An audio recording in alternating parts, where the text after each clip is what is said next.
But that's a little weather update here, and we hope. Play this. Derek took his kayak down a flooded city street in Santa Barbara today. But I mean, every year it happens, and every year us as a community over at Melpis try to make sure the drains stay clear so this doesn't happen to everyone on the street. Yeah. Sorry, but I think I need to get back now. All right, well, listen, you be safe and take care of yourself. But it's the end of the world. All right. Well, What this is is she something bothering you you? don't see every day. I don't think I've ever spoken She goes, to I don't think I've someone ever riding spoken a to someone canoe who is of a Latino down a descent. street like this. She goes, which is strange because I've Much lived of here my for reporting years. has been on the East But she Coast goes, this where is we're used odd. to snowstorms, But I felt safe because he was on a kayak. See a road completely flooded. Look at that, kayaking down the cars street. It seems a submerged little into fun, the doesn't it? water, and a neighbor Things like this are a little exciting too. Let's be honest, just a little exciting. It's a little exciting and a little fun seeing all the, and this is what this is going to be the double-edged sword of climate change, because although it is going to kill people and destroy things, it is going to kind of be a little fun. It's not politics. It's something to talk about that isn't politics. What's going on? Are you okay? The fucking weather is nuts. Everybody's kind of dealing with it together. It kind of brings people together. I don't even know if I'm against it because it flattens people. Whether you're rich or poor, you have to deal with extreme weather. And I think that's something that actually could be a very unifying thing in our society is as these incidences of extreme weather become more frequent, people are actually going to become closer. We've had a very divided couple of years. It's been very divisive politically, culturally.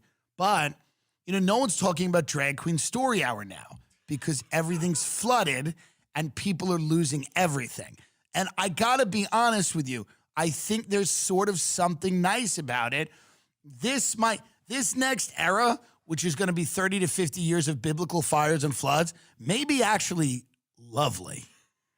Like it may actually be so nice because nobody's going to be fighting about bullshit if we're all and everyone's going to kind of move around the country trying to outsmart the disasters, all the real estate shows.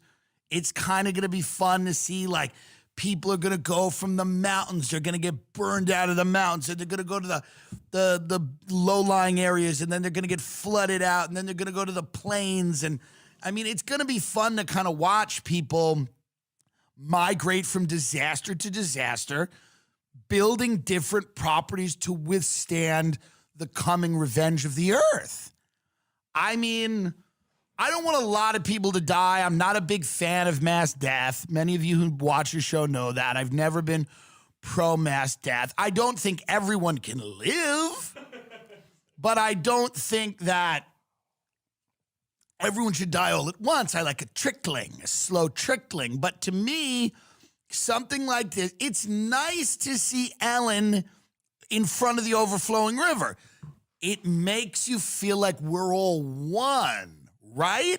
I think it's a little nice to see a raging river. She's a little nervous. You go, all the money she's got, all the properties she's got, she's still subject to the same natural forces that we all are. So, if a celebrity were to kind of get it, you see in her eyes, she's a little bit like, hey, what's happening? Now, she is going to be fine. She can be safe. She can be airlifted out. But it's nice to see people of means a little panicked. All the movies that are coming out now, whether it's Triangle of Sadness or The Menu, these are great movies that talk about class. Everybody wants to hit wealthy people. Beverly Hills Bentley.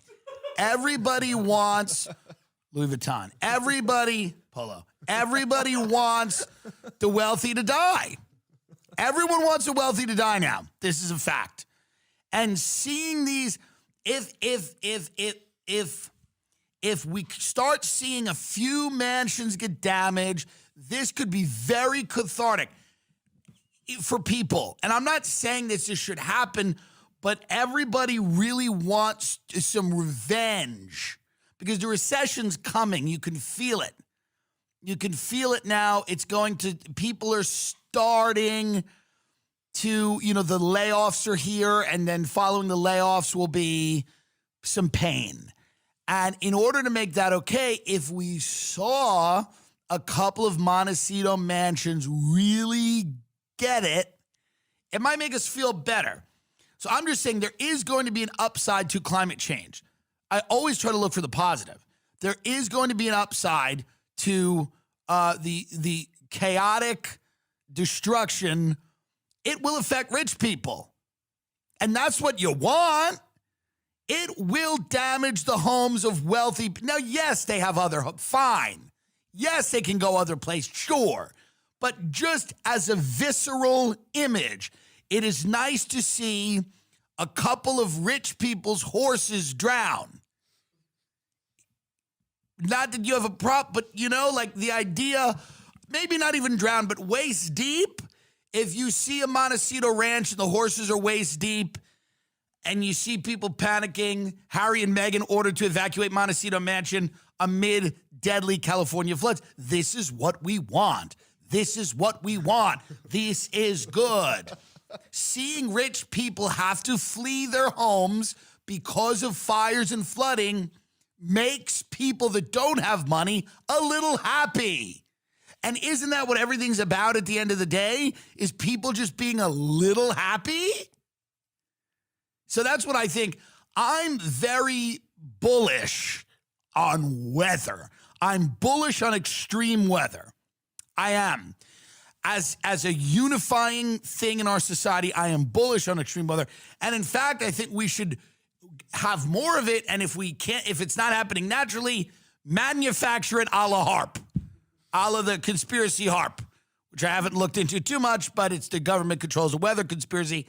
If we can manufacture this every now and then, let's do it. Because I think this will be good for all of us long term.